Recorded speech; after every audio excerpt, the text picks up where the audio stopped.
হঠাৎ করে যদি বাড়িতে মেহমান চলে আসে তাহলে কিন্তু মাত্র 15 মিনিটে চাইলে এই ডেজার্টটা বানিয়ে পরিবেশন করতে পারেন। অল্প সময়ে যদি মজাদার ডেজার্ট বানাতে চান তাহলে এই ডেজার্টটা হচ্ছে একদমই পারফেক্ট। মাত্র 15 মিনিটে হাতে কাছে থাকা অল্প কিছু উপকরণে তৈরি করে দেখাবো মজাদার এই শাহী টুকরাটা। তো চলুন কথা না বাড়িয়ে মজাদার এই রেসিপিটা দেখে নেওয়া যাক। আজকে এই শাহী টুকরা বানানোর জন্য প্রথমে আমি নিয়ে নিচ্ছি পাউরুটি। এখন পাউরুটির সাইডের যে ব্রাউন অংশটা আছে ওটাকে আমি কেটে নিচ্ছি। এগুলো ফেলে দিবেন না, এগুলোকে জাস্ট হালকা একটু ভেজে তারপর ব্লেন্ডারে ব্লেন্ড করে নিলে কিন্তু ব্রেড ক্রাম্বস তৈরি হয়ে যাবে। তো এটা দিয়ে কিন্তু অনেক ধরনের স্ন্যাক্স বানানো যায়। সাইডের ব্রাউন অংশটা কেটে আমি প্রত্যেকটা পাউরুটিকে মাঝখান দিয়ে একটা ভাগ করে নিয়েছি, অর্থাৎ এরকম 3 কোণা শেপ করে নিলাম। তো এখন আমি চুলায় একটা প্যান বসিয়ে সামান্য একটু তেল গরম করে নিব। তারপর তেলের মধ্যে একটা করে পাউরুটির পিস দিয়ে দিচ্ছি। এরপর চুলার আঁচ মিডিয়াম টু লো রেখে এগুলোকে উল্টিয়ে পাল্টিয়ে ভেজে নিতে হবে। যেহেতু পাউরুটি তো এটা হতে কিন্তু খুব একটা সময় লাগে না, খুব অল্প সময়ের মধ্যে এর মধ্যে কিন্তু খুব সুন্দর মতো কালার চলে আসে। তো দেখতেই পাচ্ছেন এরকম যখন হালকা ব্রাউন কালার চলে আসবে তখনই কিন্তু আমি এগুলোকে তেল ছেঁকে তারপর চুলা থেকে নামিয়ে নিচ্ছি। এগুলো দেখে মনে হবে যে এগুলো একদমই নরম রয়েছে, ক্রিস্পি হয়নি, তবে একদমই না। যখন এগুলোকে চুলা থেকে নামিয়ে ঠান্ডা করে নেবেন তখন দেখবেন যে এটা কতটা মুচমুচে হয়ে যাবে। চুলায় থাকতে এরকম একটু নরমই থাকে। তো সবগুলোকে তেল থেকে উঠিয়ে নিচ্ছি, তারপর বাকিগুলো দিয়ে দিয়েছি। তো সবগুলো ভেজে নেওয়া হয়ে গেলে চুলায় আরেকটা প্যান দিয়ে তার মধ্যে আমি দিয়ে দিচ্ছি 1.5 কাপ পরিমাণে লিকুইড দুধ। এখন এই দুধটাকে মিডিয়াম টু লো আছে একটু জাল করে নিব। তারপর আরেকটা বাটির মধ্যে 2 টেবিল চামচ পরিমাণে পানির মধ্যে 3-4 চামচ পরিমাণে দিয়ে দিচ্ছি কাস্টার্ড পাউডার। এখন সবকিছুকে খুব ভালো মতো মিশিয়ে নিচ্ছি। কাস্টার্ড পাউডারটা কিন্তু আপনারা পানির সাথে একটু ভালো মতো মিশিয়ে তারপর দুধের মধ্যে অ্যাড করবেন। এতে করে দুধের মধ্যে দিলে আর দলা পেকে যাবে না। তো দুধের মধ্যে আমি 3 টেবিল চামচ পরিমাণে চিনি দিয়ে দিচ্ছি। মিষ্টিটা পছন্দ অনুযায়ী বাড়িয়ে কমিয়ে দিতে পারেন। তারপর এর মধ্যে কাস্টার্ড পাউডারের মিক্সারটা দিয়ে দিচ্ছি। এখন স্প্যাচুলা দিয়ে সবকিছুকে খুব ভালো মতো মিশিয়ে নিতে হবে, অনবরত নেড়ে চেড়ে। এ পর্যায়ে কিন্তু নাড়া বন্ধ করা যাবে না, হলে উপর দিয়ে কিন্তু মোটা একটা সর বসে যাবে। প্রায় 2 থেকে 3 মিনিট এটাকে যখন জাল করতে থাকবেন তখন দেখবেন যে খুব সুন্দর মতো ঘন হয়ে যাচ্ছে। আমি খুব একটা ঘন করবো না, জাস্ট এরকম একটু ঘন করেছি। আর তারপর যখন এটা ঠান্ডা হয়ে যাবে তখন আরো কিছুটা ঘন হয়ে যাবে। তো চুলা থেকে নামিয়ে একটু ঠান্ডা করে নিচ্ছি। এর মধ্যে আমরা যে পাউরুটিগুলো ভেজে রেখেছিলাম ওইগুলোকে একটা প্লেটের মধ্যে সাজিয়ে নিচ্ছি। চাইলে বড় একটা প্লেটের মধ্যে সবগুলোকে ছড়িয়ে দিতে পারেন। এরপর উপর দিয়ে এই মালাইটা দিয়ে দিবেন। তো সবগুলো পাউরুটি ছড়িয়ে দেওয়ার পর এখন আমি উপর দিয়ে চামচ দিয়ে দিচ্ছি মালাইটা গরম থাকা অবস্থায় দিবেন না, যখন হালকা একটু কুসুম গরম থাকা অবস্থায় দিলে দেখবেন যে পাউরুটিটা খুব সুন্দর ক্রিস্পি থাকবে আর এই ডেজার্টটা খেতে অনেক বেশি মজার হবে। তো মালাইটা দিয়ে দেওয়ার পর উপর দিয়ে আমি কাঠবাদাম আর পেস্তা বাদাম দিয়ে দিচ্ছি ডেকোরেশনের জন্য। আপনারা চাইলে যে কোনো ধরনের ড্রাই ফ্রুটস বা যে কোনো ধরনের বাদাম অ্যাড করতে পারেন পছন্দ অনুযায়ী। তো তাহলে কিন্তু তৈরি হয়ে গেল মাত্র অল্প কিছু উপকরণে এই শাহী টুকরাটা। এটা খেতে আসলে অনেক বেশি মজার ছিল, আপনারা না বানালে একদমই বুঝবেন না। তো আমার আজকের ভিডিওটি ছিল এই পর্যন্তই। পরবর্তী চেষ্টা করি আপনাদের সাথে একদম সহজ কিছু রেসিপি শেয়ার করার। আজকেও তার ব্যতিক্রম নয়। ভিডিওটি ভালো লাগলে চ্যানেলটি সাবস্ক্রাইব করবেন। আল্লাহ হাফেজ। আসসালামু আলাইকুম everyone, welcome back to my video. আজকে আপনাদের সাথে পাউরুটি দিয়ে খুবই মজার একটি মালাই রোল রেসিপি শেয়ার করব। এই রোলটা খেতে এতটা বেশি মজার, বাহিরটা হয় ক্রিস্পি আর ভিতরটা হয় নরম তুলতুলে, মুখে দিলেই একদম মিলিয়ে যাবে। তো চলুন কথা না বাড়িয়ে ভিডিওতে যাওয়া যাক। রোলটা বানানোর জন্য প্রথমে আমি একটা প্যান নিয়ে নিচ্ছি আর তারপর এখানের মধ্যে দিয়ে দিব 1.5 কাপ পরিমাণে লিকুইড দুধ। দুধটা আগে থেকে জাল করে নেওয়া, আপনারা চাইলে র মিল্কও ইউজ করতে পারেন। আর তারপর এখানের মধ্যে দিয়ে দিচ্ছি 2.5 চামচ পরিমাণে চিনি, 1.5 চামচ পরিমাণে গুঁড়া দুধ, সাথে দিয়ে দিব 1.5 চামচ পরিমাণে কর্নফ্লাওয়ার। এখন সবকিছুকে খুব ভালো মতো মিশিয়ে নিতে হবে। আর তারপর আমি এটাকে চুলায় বসিয়ে দিব। কর্নফ্লাওয়ারটা আগে মিক্স করে নেওয়ার চেষ্টা করবেন, এতে করে চুলায় দিলে আর দলা পেকে যাবে না। তো আস্তে আস্তে নেড়ে চেড়ে এখন এটাকে ঘন করে নিতে হবে। এটা ঘন হতে কিন্তু খুব একটা সময় লাগে না, 5 থেকে 6 মিনিটের মধ্যে খুব সুন্দর ঘন হয়ে যাবে। তো এরকম ঘন হয়ে গেলে চুলা থেকে নামিয়ে নিব। আর এখন আমি নিয়ে নিচ্ছি কিছু পাউরুটি সাইডের যে ব্রাউন অংশটা আছে আমি এটাকে কেটে ফেলে দিব। এটাকে ফেলে দিব না, এটা দিয়ে আমরা ব্রেড ক্রাম্ব বানিয়ে নিতে পারবো খুব সহজেই। তো দেখতে পাচ্ছেন সবগুলো পাউরুটিকে এভাবে করে নেওয়া শেষ। এখন এই পাউরুটিগুলোকে আমি একটু বেলুনি দিয়ে বেলে নিয়েছি হালকা করে। আর এখন আমরা যে মালাইটা বানিয়েছি সেটা দিয়ে দিচ্ছি এরকম লম্বাটে করে। তারপর এক পাশ দিয়ে একটুখানি পানি লাগিয়ে নিব আর তারপর পাউরুটিটাকে একটু রোল করে নিব। আর তারপর যখন এটা লাগতে চাইবে না তখন উপর দিয়ে আরো কিছুটা পানি দিয়ে খুব ভালো মতো সিল করে দিব। সেম প্রসেসে আমি আরো একটা বানিয়ে দেখাচ্ছি, খুব সহজে রোলগুলো বানিয়ে নেওয়া যায়, একদম ঝামেলাবিহীন। তো এরকম করে আমি সবগুলো রোলই বানিয়ে নিয়েছি দেখতে দেখতে। তো এখন এগুলোকে ভেজে নিব। ভাজার জন্য চুলা একটা প্যান বসিয়ে দিয়ে দিচ্ছি সামান্য একটু তেল, সাথে 1 চামচ পরিমাণে ঘি।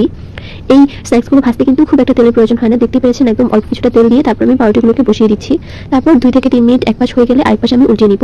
এই হালকা হালকা ব্রাউন কালার চলে আসলে কিন্তু পাউরুটিগুলো খুব সুন্দর মতো ক্রিস্পি হয়ে যায়, এতে করে খেতে কিন্তু অনেক বেশি ভালো লাগে।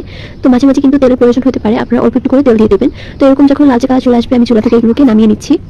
তো এখন আমি একটা পাত্রের মধ্যে নিয়ে নিয়েছিলাম যে মালাইটা বানিয়েছি ওখান থেকে একটুখানি রেখে দিয়েছি। আর একটা পাত্রে নিয়েছি পেস্তা বাদাম। তো মালাইটা আমি রোলের 2 সাইডে একটু লাগিয়ে নিয়ে তারপর পেস্তা বাদামটা দিয়ে এরকম ভাবে লাগিয়ে নিচ্ছি। এতে করে দেখতে অনেক বেশি সুন্দর হবে আর বাদামের টেস্টও কিন্তু অনেক সুন্দর পাওয়া যাবে। তো দেখতে পাচ্ছেন একদম অল্প সময় তৈরি হয়ে গেল মজাদার এই ডেজার্টটি। আসসালামু আলাইকুম everyone, welcome back to my video. আজকে আপনাদের সাথে খুবই মজার একটা ডেজার্ট রেসিপি শেয়ার করব। ডেজার্ট কিন্তু আমাদের সবারই খুব বেশি পছন্দ, তো সেটা যদি এরকম লোভনীয় একটা ডেজার্ট হয় তাহলে কিন্তু আর কোনো কথাই হয় না। বাচ্চারা কিন্তু এই ধরনের ডেজার্ট দেখলে অনেক বেশি খুশি হয় আর অনেক বেশি মজা করে খায়। আর আজকের এই ডেজার্টটা আমি বানিয়ে দেখাবো শুধুমাত্র দুধ আর পাউরুটি দিয়ে, কোনো রকমের এক্সট্রা কিছু লাগবে না আর একদম হেলদি উপায় বানিয়ে দেখাবো। হঠাৎ অতিথি আপ্যায়নে কিন্তু আপনারা এটি রাখতে পারেন। তো চলুন কথা না বাড়িয়ে ভিডিওতে যাওয়া যাক। প্রথমে কিছু পাউরুটির সাইডের ব্রাউন অংশটা কেটে এগুলোকে আমি মাঝখান দিয়ে এক ভাগ করে নিয়েছি। পছন্দ অনুযায়ী যে কোনো শেপ দিয়ে কেটে নিতে পারেন। এখন চুলা একটা প্যান বসিয়ে 2 কাপ দুধ নিয়ে নিচ্ছি আর এখন একটা বাটির মধ্যে 1 চামচ কাস্টার্ড পাউডার আর সাথে 2 চামচের মতো লিকুইড দুধ দিয়ে একটু মিশিয়ে রাখছি, এটা আমরা পরে কাজে লাগাবো। তো এখন দুধের মধ্যে দিয়ে দিচ্ছি স্বাদ অনুযায়ী কিছুটা লবণ আর দিয়ে দিব 1/2 কাপ থেকে একটু কম চিনি। চিনিটা চাইলে পছন্দ অনুযায়ী বাড়িয়ে কমিয়ে অ্যাড করতে পারেন। তো এখন সবকিছু খুব ভালো মতো মিশিয়ে যখন একটু ফুটতে শুরু করবে তখন এখানের মধ্যে আমি কাস্টার্ড পাউডারের মিক্সারটা দিয়ে দিব। এতে করে এটা খুব সহজেই ঘন হয়ে যাবে। তো কিছুক্ষণ নেড়ে চেড়ে এটাকে জাল করে নিতে হবে, যেহেতু এটা একটা মালাই ডেজার্ট। তো এই মিশ্রণটাকে একটু ঘন করে আর মালাই ভাবে বানাতে হবে। আপনারা চাইলে এখানে চিনির পরিবর্তে কনডেন্স মিল্কটা ইউজ করতে পারেন, এতে করে খুব ভালো একটা রেজাল্ট আসবে। তো খুব ভালো মতো মিশিয়ে নেওয়ার পর যখন এটা ঘন হয়ে গিয়েছে চুলা থেকে নামিয়ে নিলাম। এখন এটা বাটির মধ্যে আমি নিয়ে নিচ্ছি 4 চা চামচ পরিমাণে গুঁড়া দুধের সাথে এখন আমি যে কাস্টার্ড পাউডারের মালাইটা বানিয়েছি সেখান থেকে অল্প অল্প করে দিয়ে একটু মিশিয়ে নিচ্ছি। এখানে আমি একটা ঘন ব্যাটার তৈরি করে নিব পাউরুটির ভিতরে ক্রিমি একটা লেয়ার বানানোর জন্য। দেখুন খুব একটা ঘন না আবার খুব একটা পাতলাও না, ঠিক এরকম কনসিস্টেন্সি হবে। তো এখন আমি একটা পাউরুটির মধ্যে এটাকে লাগিয়ে নিচ্ছি। আমি দুইটা পাউরুটির মধ্যে এই ক্রিমটাকে লাগিয়ে তারপর দুইটা পাউরুটিকে একসাথে করে লাগিয়ে নিব। এতে করে খুব সুন্দর একটা ভিতর মালাইয়ের ফিলিং হবে।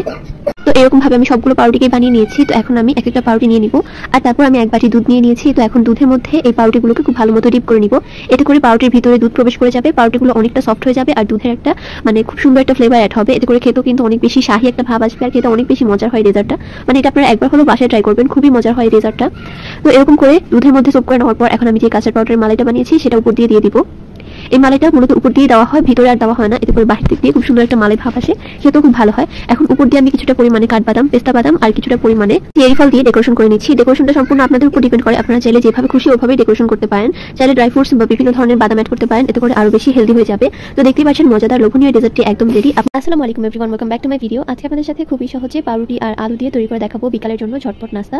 বাচ্চাদের টিফিনে বা বিকালের নাস্তায় কিন্তু এই ধরনের সহজ রেসিপিগুলো রাখতে পারেন। এগুলো যেমন ইউনিক হবে তেমন খেতেও কিন্তু অনেক বেশি মজার হয়ে থাকে। তো চলুন কথা না বাড়িয়ে ভিডিওতে যাওয়া যাক। এটা বানানোর জন্য প্রথমে আমি 3টা আলুকে সিদ্ধ করে নিয়েছি।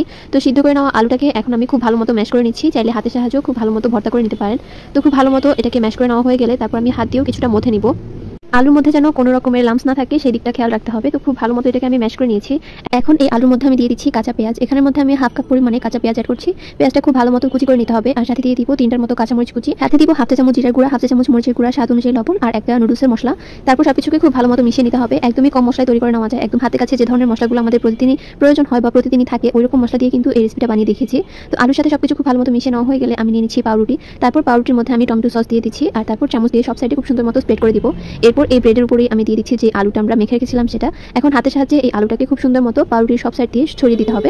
দেখতে পাচ্ছেন কাজটা আমি কিভাবে করছি। সব সাইড দিয়ে খুব সুন্দর মতো ছড়িয়ে দেওয়া হয়ে গেলে উপরে আরেকটা পাউরুটির মধ্যে কিছুটা পরিমাণে সস লাগিয়ে তারপর ওই পাউরুটির উপরে দিয়ে দিচ্ছি। কাজটা কিভাবে করছি দেখেই বুঝতে পারছেন, খুব সহজে কিন্তু এই কাজটা করে নেওয়া যায়। তো এরকম করে আমি আরো একটা বানিয়ে দেখাচ্ছি, খুবই সহজে এই কাজটা করে নেওয়া যায়। প্রতিদিন কিন্তু আমরা একই রকমের নাস্তা খেয়ে খেয়ে বোর হয়ে যাই। তো একদিন যদি এরকম একটু ইউনিক কিছু বানানো যায় একদম সহজে তাহলে তো সবাই খুব বেশি পছন্দ করবে। তো দেখতেই পাচ্ছেন এই ব্রেডটাও আমার বানানো শেষ। এখন আমি এরকম করে সবগুলো বানিয়ে নিচ্ছি। তারপর আমি চুলে একটা প্যান বসিয়ে 1 টেবিল চামচ তেল দিয়ে দিচ্ছি। তেলটা সব সাইডে ছড়িয়ে দেওয়া হয়ে গেলে তারপর আমি ব্রেডগুলো দিয়ে দিব। তেলটা কিন্তু খুব একটা গরম হয়নি, একটু হালকাই গরম ছিল। আর তারপর এই ব্রেড দুটোকে দেওয়ার পর মিডিয়াম টু লো আছে এগুলোকে ভেজে নিতে হবে। তারপর আমি এগুলোকে উল্টিয়ে দিচ্ছি। এরকম ক্রিস্পি করে ভেজে নিব, এতে করে খেতে অনেক বেশি ভালো লাগবে।